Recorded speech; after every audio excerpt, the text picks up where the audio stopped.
Good day, each and everyone, especially to our beloved instructor. Good day to you, ma'am. By the way, my name is Nathaniel Lubguban Suan. I'm taking a Bachelor of Elementary Education, second year. So for today, this is the continuation of Reasonables report, which is the Module 5. Use, um, know, use, and interpret know, use, and interpret scientific explanation of the natural world. So, ang kahibalo, paggamit, o pag-interpret sa scientifico nga paghubad or explanation on the natural world.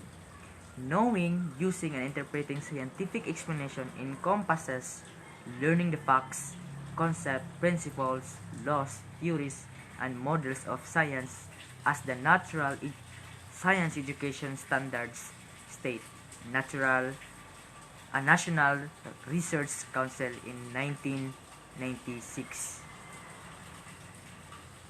So, understanding the science requires that individual integrate a complex structure of many types of knowledge, including the ideas of science and relationships between ideas, reasons for these relationships, ways to use the ideas of explanation and predict other natural phenomena, and ways to apply them to many events. So in order for us to understand science deeply, um, we should have a pass through complicated ideas and thoughts, so that because or it acquires various or types of knowledge which we can only achieve by studying resourceful and reliable information. So understand the natural systems requires knowledge of conceptually essential ideas and facts integrated in well-structured knowledge system, that is facts integrated and articulated into highly developed and well-established theories in the science as a practice framework. We emphasize that these theories or models, the big ideas, powerful explanatory models of science. So, ang pagsabot sa natural nga mga sistema nagkinahanglan og mga kahibalo sa mga konsepto ug mga ideya nga nagsulti og tinuod. Kana bitawng kuan jud siya kaning tuohanan gid siya nga information, or ang pagsabot sa science kinahanglan jud nga masabtan ni siya og tinuod. So, og kini siya napamatud-an like theories. Nahiusa sa mga pagkahanay sa sistema sa kahibalo ug idea, and that information must be in highly developed and articulated, as what the module says, and that information must be highly undeveloped articulated theories. Kay kana nga mga teorya o mga models sa dagkong mga ideya, the biggest idea, makatabang nato o sa estudyante sa pag-enhance nga mas labaw sa kasayuran sa pagtin-aw or sa to understand the science. So kung maayo ang imong source and ideas, mas dali ug labaw nimong masabtan ang science kung dili siya fake news. Like kana bitong makita gyud nimo nga tinuod gyud siya ang information. So next, generate and evaluate scientific evidence and explanation. Generating and evaluating scientific evidence and explanation encompasses the knowledge and skills used for building and refining models and explanation, conceptual and computation, mechanistic designing and analyzing empirical investigation and observation, and defending arguments with empirical evidence. So, to evaluate the students, the students should have a knowledge and skill to build a strong evidence. Kinahanglan nga ang giingon dire, kinahanglan daw nga kung ma-evaluate nimo, para ma-evaluate nimo ang maong explanation o ang evidence, kinahanglan nga kuan naa kay kahibalo, or ang kinahanglan ang bata na ay kahibalo ug naa siya skills used for building and refining models and explanation, para nga ma-explain niya kung naa siya knowledge o skills. Kay kuan mao may kuan rin, no, kay kinahanglan jud sa bata nga na siya kahibalo para mapamatud-an niya ang iyang explanation is tinuod. So, designing and analyzing empirical investigation and observation. So, the students also includes, hence it includes to a wide range of practice involved in designing and carrying out of a scientific investigation, including asking questions and deciding what to measure, developing measures, collecting data from the measures and structuring the data. So, dire, including sa dire ang pagpangutana, asking question, or gathered data, para nga mas labaw nga masabtan nimo ang imong evidence and explanation nga para sad ma-evaluate sa bata. Kinahanglan sad nga they're going to asking question. That's what the module says, nga kinahanglan nga mangutana sila para nga ang ilahang to build a strong information, kinahanglan para ma-evaluate nila. So next, understand the nature and developments of scientific knowledge. This strand focuses attention on students' understanding of science as a way of knowing the nature of scientific knowledge, the nature of theory, evidence in science, the sources for justification of, and certainly of scientific knowledge. It also includes students' reflection on status of their own knowledge. So diri nga strand nakapokus din sa bata or sa estudyante para siya nga makasabot sa science or ma-develop ang iyahang scientific knowledge. Understanding of science, kung mahibalo siya or makasabot siya sa science as a way of knowing the nature, makabalo sad siya sa nature of scientific evidence. Kanang gikan jud niya nga kahibalo kay mo reflect ni sa bata, or it also includes students' reflection on the status.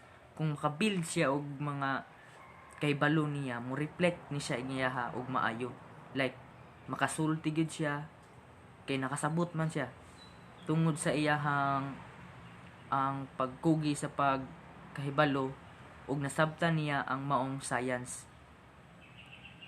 It will reflect the students on the status of their knowledge, then ma-enhance ang iyahang knowledge. This strand includes developing a conception of doing science that extends beyond experiment to include modeling and systematic observation and historical reconstruction. It also includes an awareness and science. Mas kinahanglan gyud nga aware ni siya ani kung makahibalo siya sa mao nga science. So next, participate productively in scientific practices and discourse. To understand science, one must use science and do so manner that reflects the values of scientific practice. Participants is premised on a view of that science and scientific knowledge and valuable and interesting, seeing oneself as an effective learner at participant in science. So participation gikinahanglan jud ni nato as a students o sa bata. Participation contributes huge importance, dako nga importante when it comes to learning. It enables someone's development and sense of responsibility, guarantees one's presence is needed, and it frees people from dependence on other skills. It also enhances social and academic skill that could benefit in the future.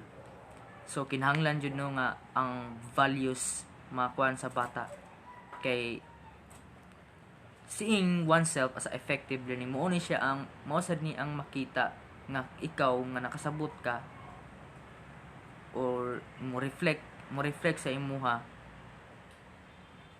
mga tawag sad kag mga effective learner and participants. So these attitudes towards science and science learning develop as a consequence of student a willingness to ask question and seek help and developing a sense of appropriate trust and skepticism. So science is not just a experimenting something or gathering data. It includes also values. Kinahanglan nga naasad ang values sa science kana ang bata kinahanglan gid nga na siya willingness to ask question and seek help to develop and to become an enlightened person. In the next, interconnection among the strands. Interconnection among the strands in the process of learning are supported by research, although the strength of research evidence varies across the strand. The cognitive research literature support the value of teaching content in the context of practices of science. Therefore, we contended that to help children develop conceptual understanding of natural systematic in deep way requires engaging them in scientific practices that incorporate all four strands to help them to build apply conceptual models as well as to understand science disciplinary way of knowing. So ang connection sa mga strands sa proseso pagkat-on sa gisuportahan nga research. Cognitive research literature bears the support of teaching content, for it involves conscious mental activities such as thinking, understanding, and learning. So research plays a vital role in the learning process or in teaching. So it where your ideas is rooted, kumbaga mao ang imong backup details sa imong purpose nga pagtudlo. So kinahanglan nga at ang bata, so what the module says, therefore we contended that to help kinahanglan nga makontento ta sa pagtabang sa bata para ma-develop ang iyang conceptual yang pagunahuna ug iyang pagsabot sa natural system sa lalong gayud nga requires engaging scientific. So it is important to help them to build and apply conceptual models as well as to understand science and in disciplinary way of knowing. So the next is development, learning, and instruction.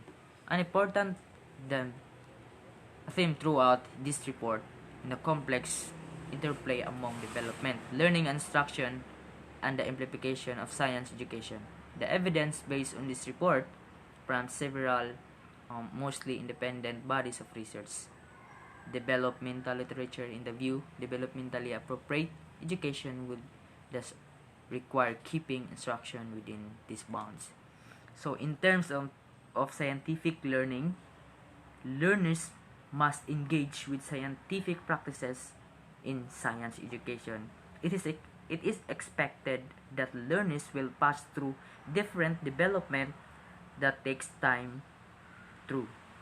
Wherein kinahanglan hulaton ang bata nga maka-adjust ug makahimong andam sa pagdawat sa lahi na pud nga set of topics, specifically theory-based learners or learnings, and just let maturation plays its role. So that's all for today, ma'am. Thank you, and I hope that you have nga naamoy makatunan gamay. So thank you and God bless.